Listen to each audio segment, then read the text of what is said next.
Thank you all very much.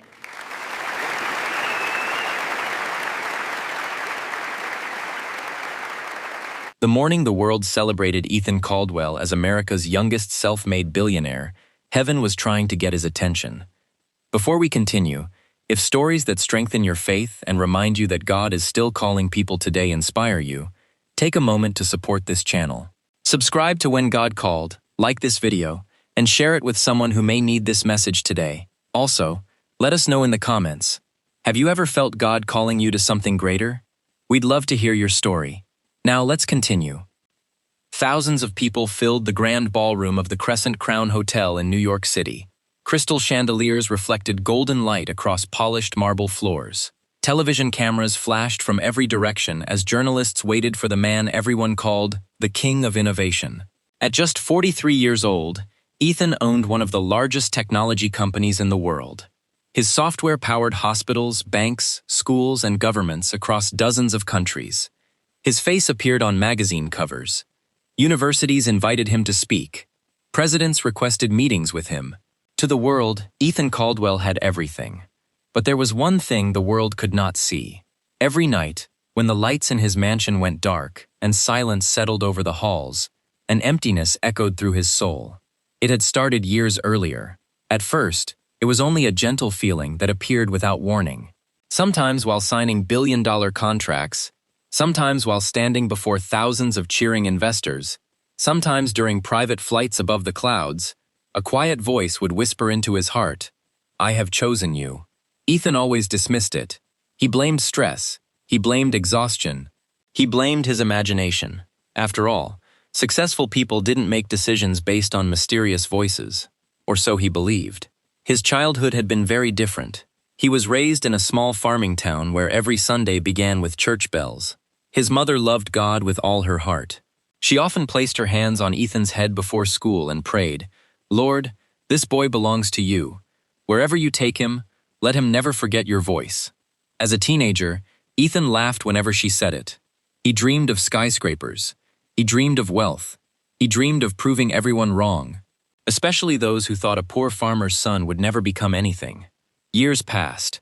He earned scholarships, built his first software company in a tiny apartment, worked day and night, sacrificed friendships, ignored family gatherings, forgot birthdays, forgot church. Eventually, he even forgot the God his mother prayed to every morning. Success came faster than anyone expected. Millions became billions. One company became 10. One office became headquarters around the world. People admired his discipline. Business magazines praised his intelligence. Investors trusted his instincts. But none of them knew that success had slowly become Ethan's god. He worshipped achievement. He trusted money more than prayer. He believed preparation mattered more than faith. One rainy evening, after speaking at an international business conference in Chicago, Ethan returned to his luxury hotel suite overlooking the city. Lightning illuminated the skyline. Thunder rolled across the horizon. He loosened his tie and poured himself a glass of expensive wine. As he stood beside the window, admiring the lights below, the room suddenly felt strangely still. The noise from the city faded. Even the rain seemed to disappear.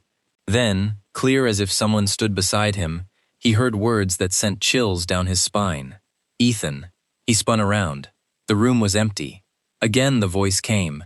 "I have blessed your hands. Now I am calling your heart." His breathing became heavy. "What is happening to me?" he whispered. The voice continued. "Leave what you trust. Build lives instead of fortunes. I have people waiting for you." Silence. Just as quickly as it came, the moment ended. Ethan laughed nervously. He grabbed his phone. He called his assistant. "Move tomorrow's meetings earlier. I think I need some sleep." He refused to tell anyone what had happened. Not his wife. Not his closest friends. Not even himself. He buried the experience beneath another mountain of work. Weeks became months. Yet the call returned. Sometimes during meetings, sometimes while driving, sometimes in dreams so vivid he woke covered in sweat. Each time, the message remained the same. "I have called you." But every time, Ethan answered with silence. He convinced himself that if he ignored the voice long enough, it would disappear. Instead, it grew stronger. One afternoon, Ethan's elderly mother visited his office. She looked around the magnificent penthouse headquarters. Glass walls, private elevators, Original artwork worth millions. She smiled proudly. Then her expression changed. Ethan, she asked quietly, are you still listening when God speaks? He froze. For a moment he couldn't breathe. What do you mean? She looked directly into his eyes. I've been praying. The Lord keeps placing you on my heart. He forced a smile. Mom, you've always worried too much. She reached for his hand. My son, don't become so successful that you miss the purpose God created you for.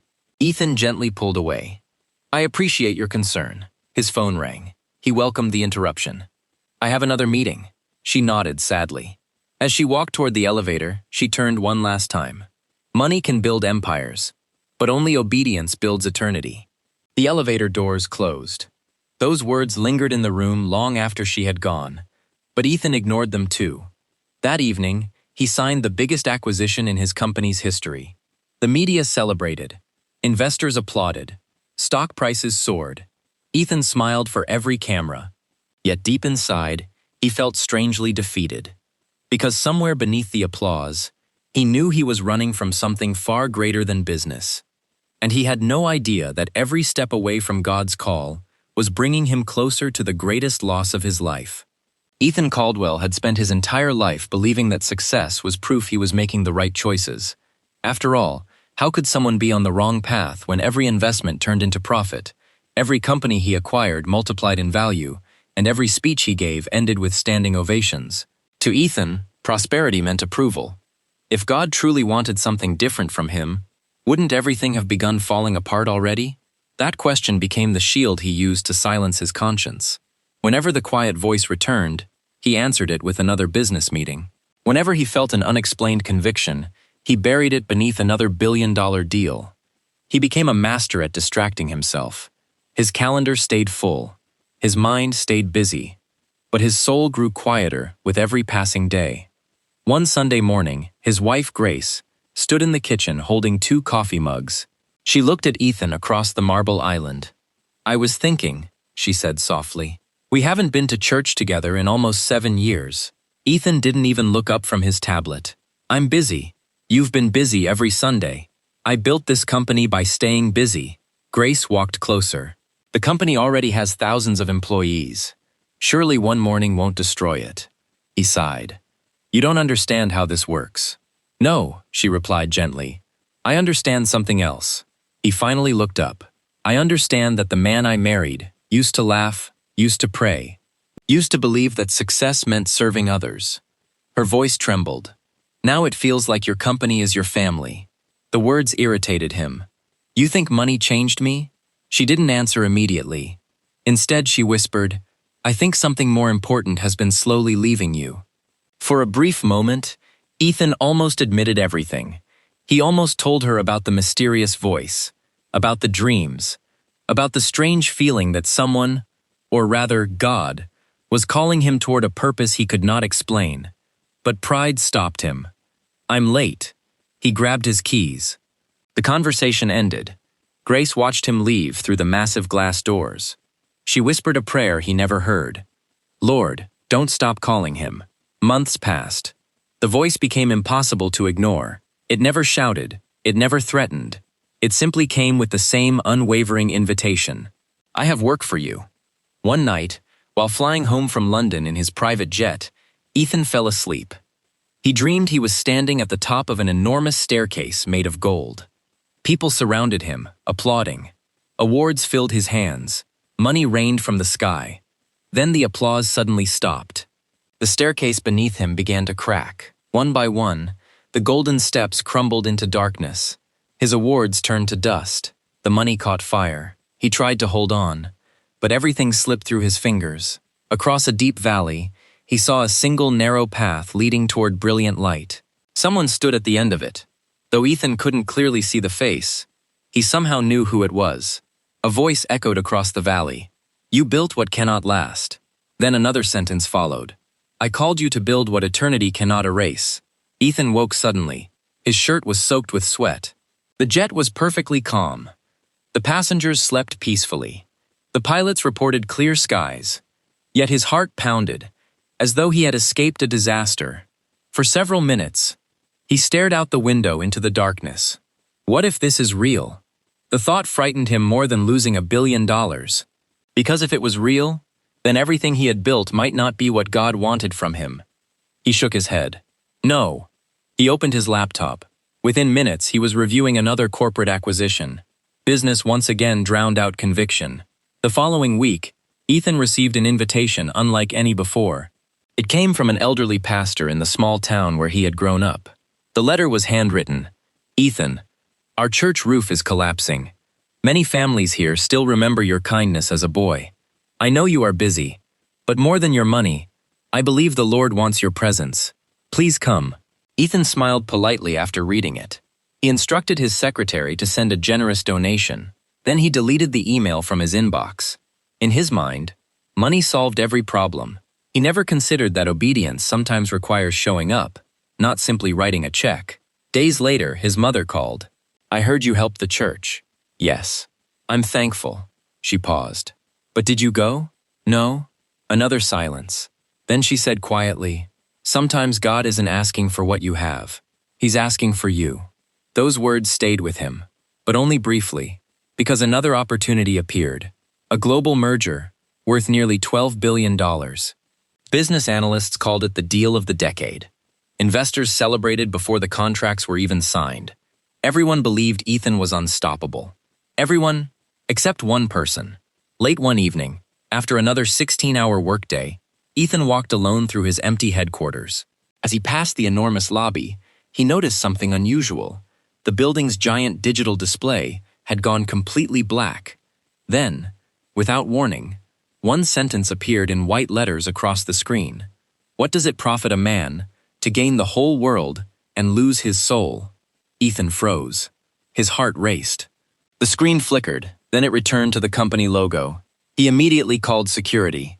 They reviewed every camera. No one had entered the system. No employee had changed the display. The technicians found no malfunction. Everything appeared normal.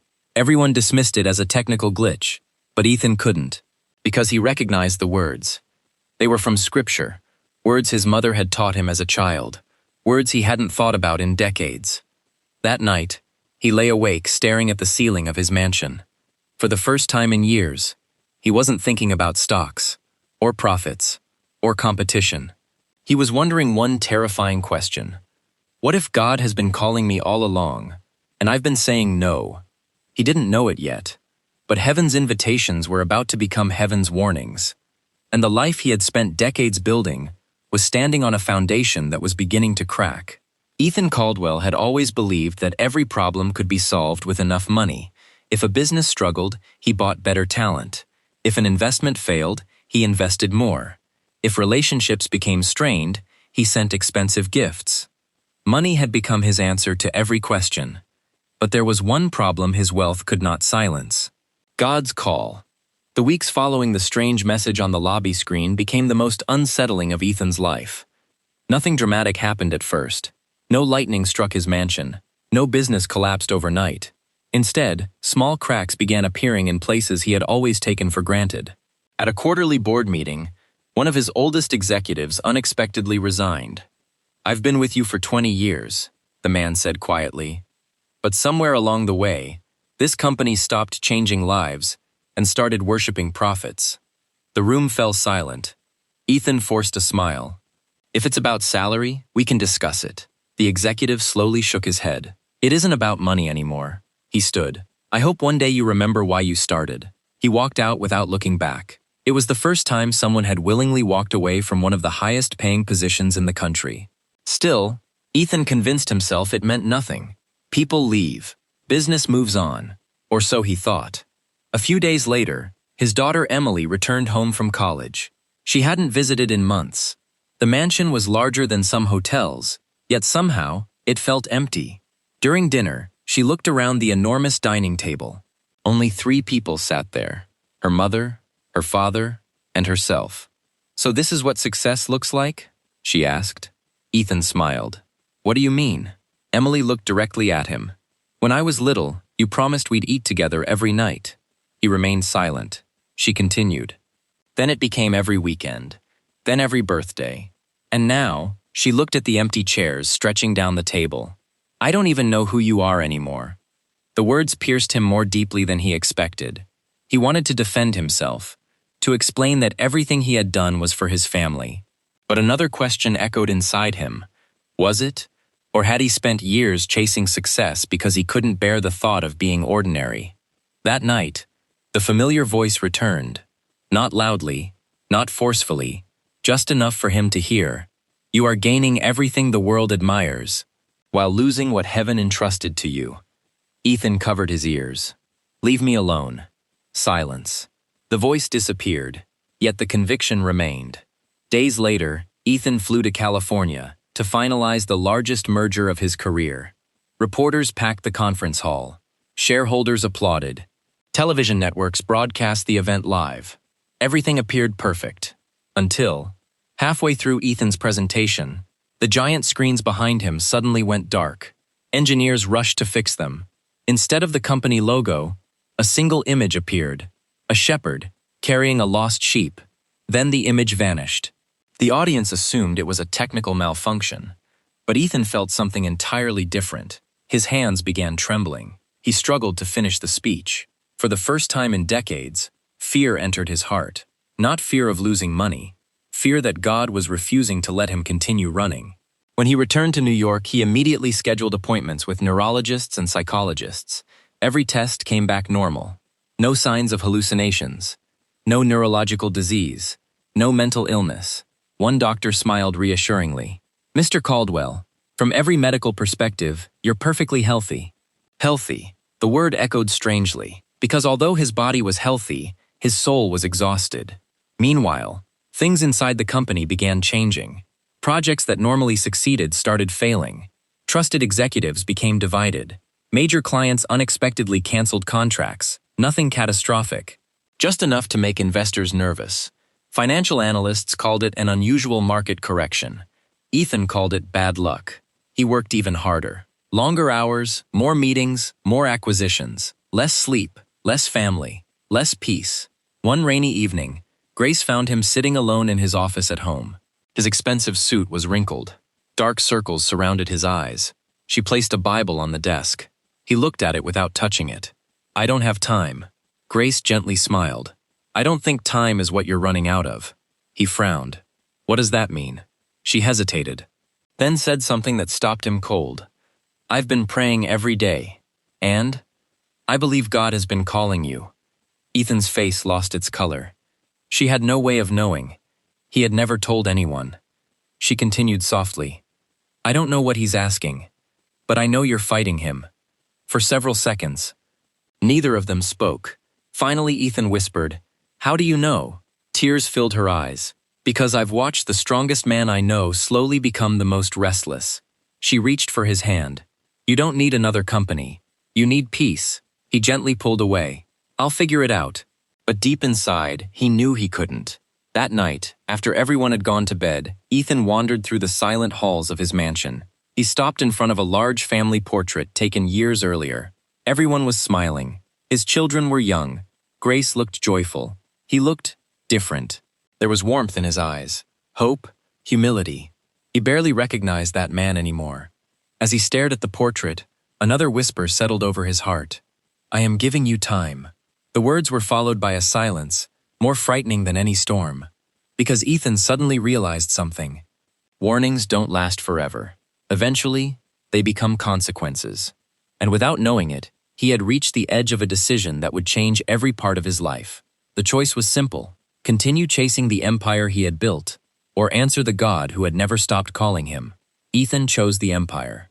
He had no idea that this would be the last time heaven would warn him before everything began to fall apart. Months passed after Ethan made his decision. On the surface, nothing seemed unusual.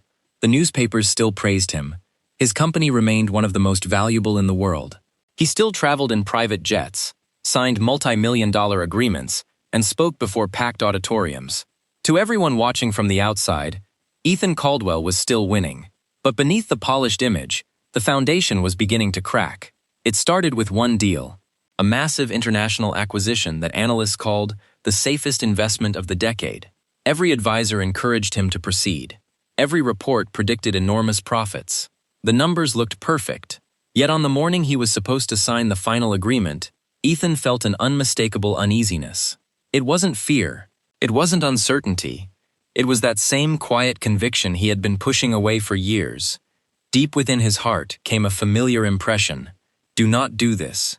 He sat in the conference room, staring at the contract. His attorney asked, "Is everything okay?" For a brief moment, Ethan considered walking away. Then pride whispered louder than conviction. If I back out now, he thought, people will think I've become weak. He picked up the pen. He signed his name. The room erupted in applause. Everyone celebrated.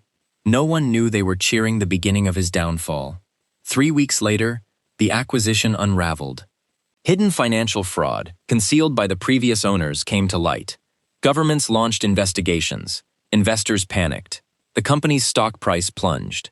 In a single day, billions of dollars in market value disappeared. Financial news channels replayed the collapse around the clock. For the first time in his career, headlines questioned Ethan's judgment.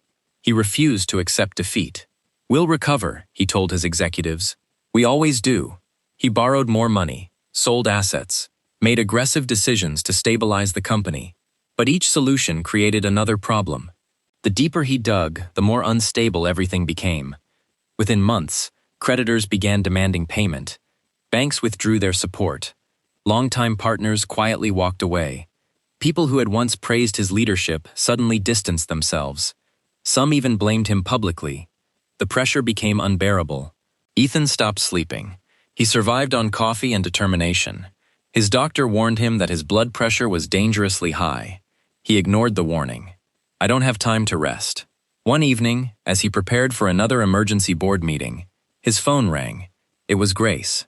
"Emily has been in an accident." His heart stopped. He rushed to the hospital. Thankfully, Emily's injuries were not life-threatening. She would recover. But sitting beside her bed, Ethan realized something that shook him more than any business loss. His daughter reached for her mother's hand. She thanked the nurses. She smiled at friends who had come to visit. Then she looked at Ethan. "Thank you for coming."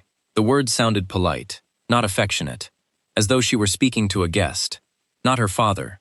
He realized that while he had built an empire, he had slowly become a stranger in his own family. That night, alone in the hospital chapel, Ethan sat in silence. For the first time in years, he tried to pray. The words would not come. He felt empty, not because God was absent, but because he had spent years refusing to listen. He lowered his head. "God," he paused. "I don't even know how to talk to you anymore." The room remained quiet. He left before saying anything else. The next morning, another blow arrived. Federal regulators announced a formal investigation into his company. Stock prices crashed again. News helicopters circled the headquarters. Reporters camped outside his home. Social media exploded with criticism. The man once celebrated as a visionary was now portrayed as a symbol of corporate failure. Within a year, Ethan had lost control of the company he had spent 2 decades building. The board voted to remove him as CEO. The decision was unanimous. As he walked out of the headquarters carrying a single box of personal belongings, employees watched in silence. Some looked away. Others whispered. No applause. No farewell celebration. Only the echo of footsteps through the lobby he had once ruled. He stopped near the front entrance. His eyes fell on the giant digital display. Months earlier, it had displayed the words, "What does it profit a man to gain the whole world and lose his soul?" This time, the screen showed only the company logo, but Ethan no longer needed the words. He remembered them, every single one. He walked outside into the rain. No security escort, no waiting cameras, no private limousine, only silence. As the rain soaked his suit, he looked toward the gray sky. For the first time, he didn't ask why this was happening. He asked a different question. "Have I been running from you all along?" He didn't receive an audible answer. Only the memory of every invitation he had ignored, every warning he had dismissed, every opportunity to surrender that he had traded for another business deal. His financial empire had fallen. His reputation was shattered. His confidence was gone. But the greatest loss wasn't measured in money. It was the realization that he had spent years chasing success, while ignoring the one who had given him the ability to succeed. Standing alone in the rain, Ethan had reached a place he never imagined possible. Rock bottom. And sometimes, when every other voice has finally gone silent, that is where a person becomes able to hear God most clearly. The rain continued to fall as Ethan Caldwell stood outside the building that had once carried his name. For years, he had walked through those doors, surrounded by assistants, investors, and reporters. Now, no one stopped him. No one called his name. No one asked for his autograph. The world had moved on. He drove home alone. The silence inside his luxury car felt heavier than it ever had. For the first time in decades, his phone wasn't ringing. There were no congratulatory messages, no invitations to exclusive events, only emails from lawyers, creditors, and financial institutions demanding answers. When he arrived at his mansion, he noticed something strange. The house looked exactly the same. The marble floors still gleamed. The expensive artwork still hung on the walls. The grand staircase still stretched toward the second floor. Yet it no longer felt like home. It felt like a monument to everything he had spent his life chasing. Grace met him in the foyer. She didn't ask about the board meeting. She had already seen the news. Instead, she quietly wrapped her arms around him. For a long moment, Ethan stood there without saying a word. Then, for the first time since childhood, he cried. Not because he had lost billions, not because he had lost his position, but because he finally admitted what he had been refusing to face. "I've been running from God." Grace held him tighter. "I know." He looked at her in surprise. "You knew?" She nodded. "I didn't know what God was asking of you, but I knew he was asking something." Tears streamed down Ethan's face. "I thought if I became successful enough, I'd finally have peace." Grace gently smiled. "Peace has never been something we earn. It's something God gives." Those words settled deep within him. The following weeks became the hardest of Ethan's life. Creditors seized properties. Luxury cars were sold. Private jets disappeared. Vacation homes were auctioned. Magazine covers that once celebrated him now analyzed his failure. Television commentators debated whether Ethan Caldwell had been the biggest business genius or the greatest fraud. People who had once competed for his attention suddenly acted as though they had never known him. Even some friends disappeared. One by one, the phone stopped ringing. It was then Ethan discovered who truly cared about him. One afternoon, while packing boxes in the mansion, he found an old wooden chest in the attic. Covered in dust, it had not been opened in years. Inside were photographs from his childhood, a worn-out Bible, letters from his mother, his first Sunday school certificate, and beneath them all, a small leather journal. He recognized it immediately. It had belonged to his late father. With trembling hands, Ethan opened the first page. His father's handwriting filled the paper. "If you're reading this, son, perhaps life hasn't gone the way you expected. Remember this. Success without God is only temporary. The greatest achievement is not becoming rich, it is becoming faithful." Ethan wiped tears from his eyes. He continued reading. Page after page spoke about trusting God, serving others, living with humility, choosing obedience over ambition. Then he reached the final page. The words made him stop breathing. "I have always believed God has a special purpose for your life. If one day he calls you, don't make him wait." The journal slipped from Ethan's hands. He fell to his knees.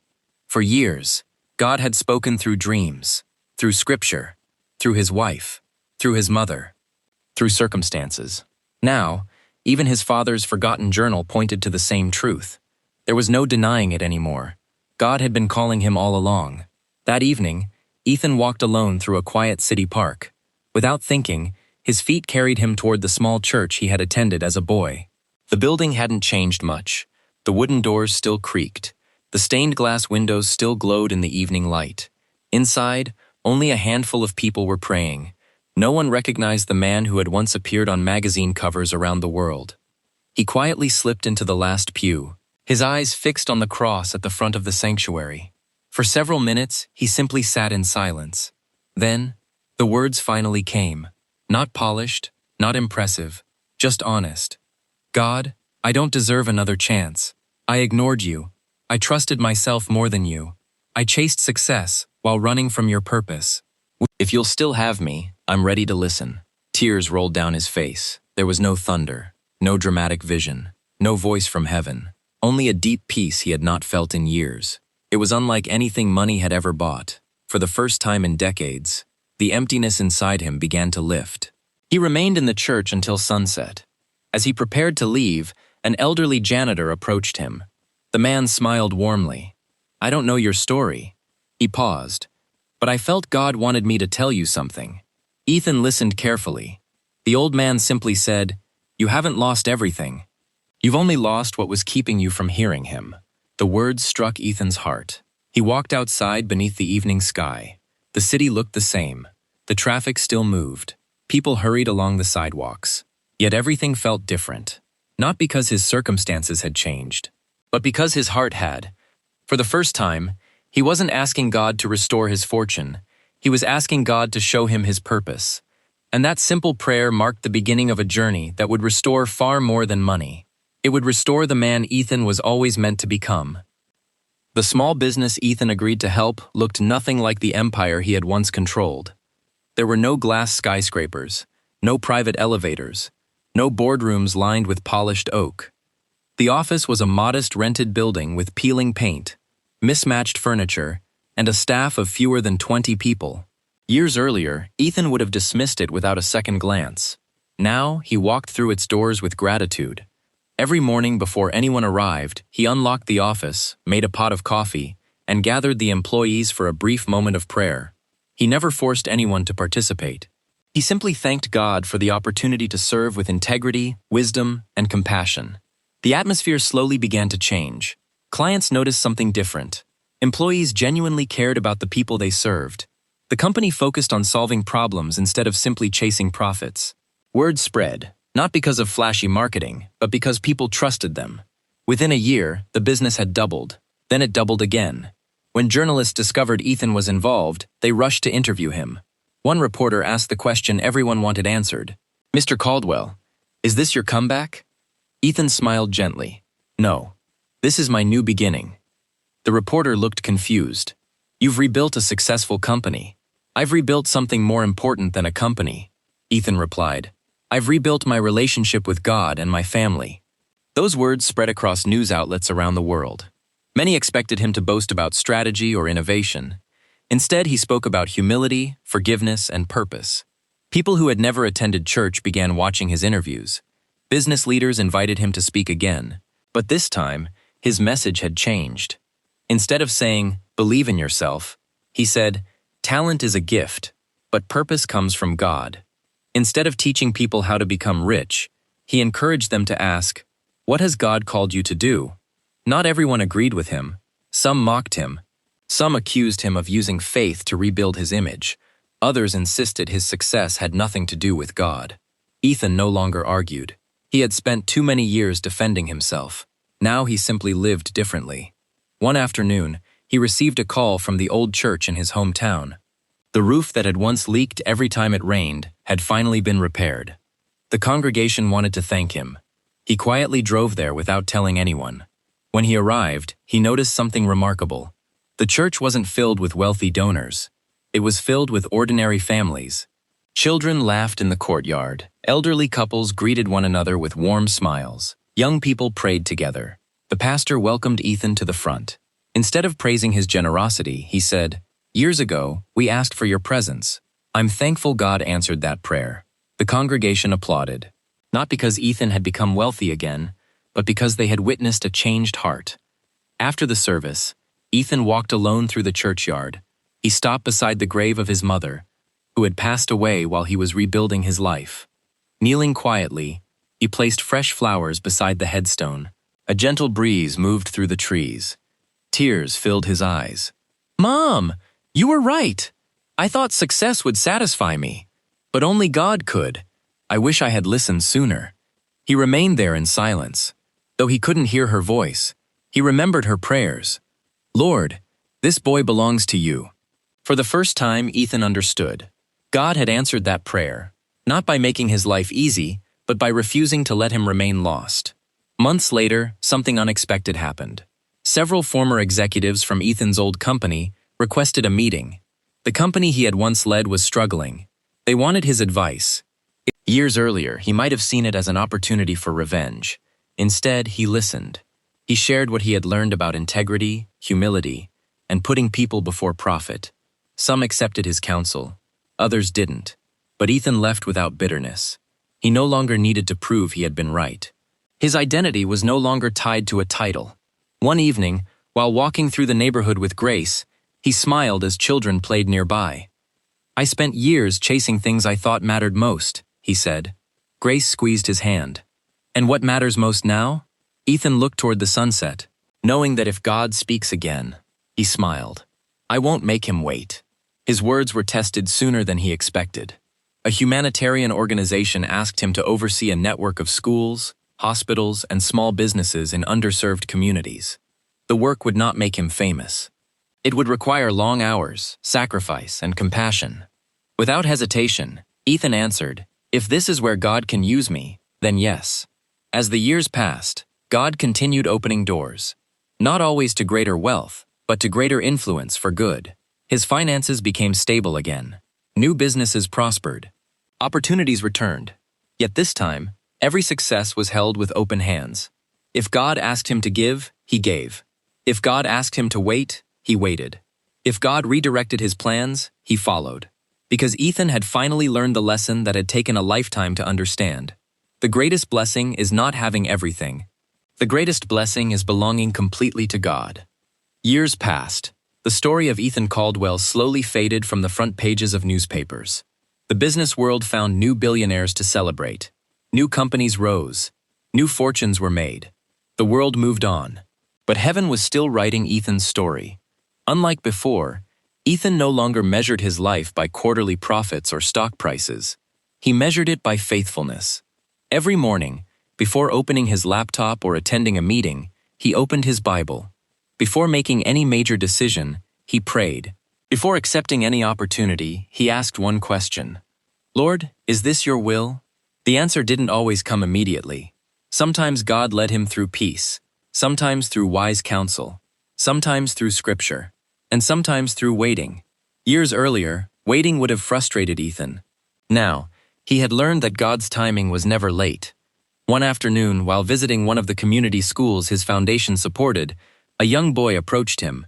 The child couldn't have been more than 10 years old. He held a worn notebook close to his chest. "Mr. Caldwell?"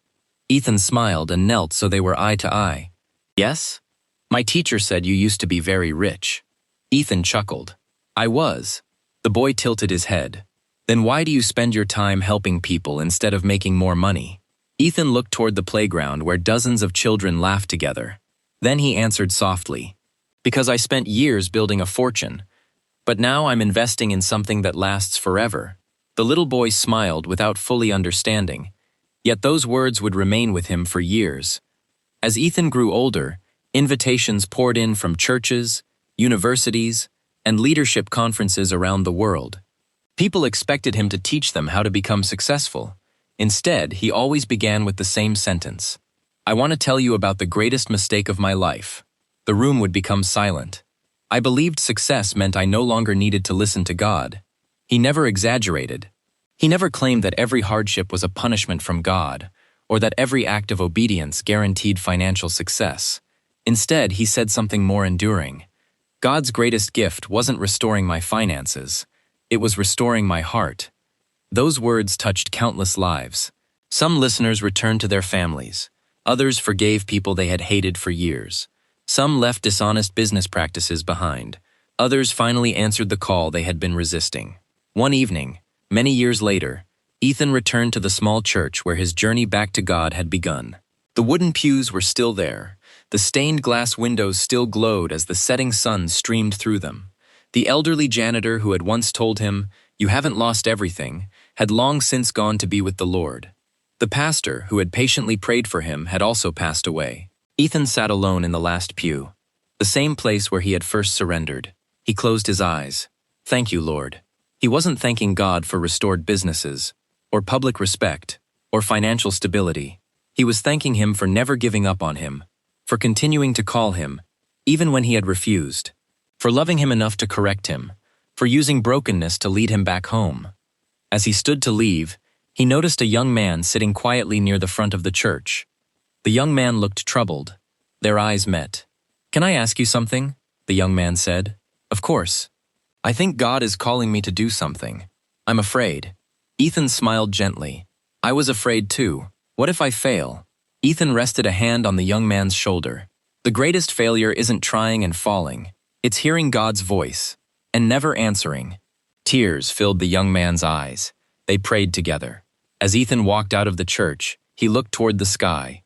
The same God who had called him decades earlier had remained faithful through every season. Not because Ethan deserved it, but because God's mercy had never run out. The sun dipped below the horizon, painting the sky in shades of gold and crimson. Ethan smiled. He finally understood what his mother had prayed over him all those years ago. Lord, this boy belongs to you. He had belonged to God all along. It had simply taken him years to surrender. And perhaps that is the lesson for every one of us. God still calls ordinary people. Sometimes he calls us through his word, sometimes through quiet conviction, sometimes through faithful people who speak truth into our lives, sometimes through seasons of loss that remind us what truly matters. His call may not always lead to wealth. It may not lead to comfort or recognition, but it always leads to the purpose he has prepared for those who trust him. If you've been running from God's call, if you've been waiting for the perfect moment, if fear, pride, or distraction has kept you from saying yes, remember Ethan's story, not because he was a billionaire, but because he discovered that no amount of success can replace a life surrendered to God. When God calls, he does not call to take something precious from you. He calls to give you something eternal. So don't make him wait. Answer while his voice is still speaking. Because a life lived in obedience to God is never wasted. If this story encouraged your heart, don't let it end here. Subscribe to When God Called For, more powerful Christian stories that inspire faith, obedience, and hope. If this message spoke to you, please like this video and share it with your family and friends, so more people can be encouraged by God's love. Now we'd love to hear from you. Have you ever felt God calling you to something? Or has God restored an area of your life after a season of struggle? Share your testimony or thoughts in the comments below. Your story could encourage someone who needs hope today. Remember this: God's calling may be delayed, ignored, or resisted, but his purpose never fails. Thank you for watching, and may God richly bless you. We'll see you in the next story.